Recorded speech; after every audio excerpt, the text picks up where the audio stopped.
অত্যন্ত প্রিয় সম্মানীয়া লেখিকা তসলিমা নাসরিন মহোদয়া এই বঙ্গভূমিতে গতকাল পদার্পণ করেছেন, আজকে কর্মসূচি করছেন।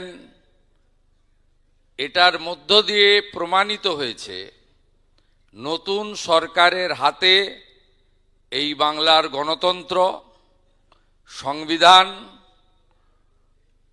বাক স্বাধীনতা, মৌলিক অধিকার সুরক্ষিত। এখানে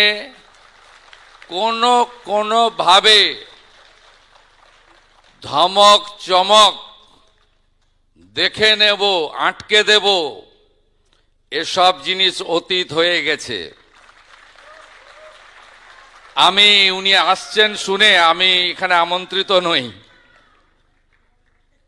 আসছেন শুনে আমি শুধু মুখ্যমন্ত্রীও নয়, তথ্য সংস্কৃতি দপ্তরেরও মন্ত্রী। উনাকে স্বাগত জানালাম বন্দে মাতরমের সার্ধশতবর্ষ ঋষি বঙ্কিমচন্দ্রের ছবি দিয়ে।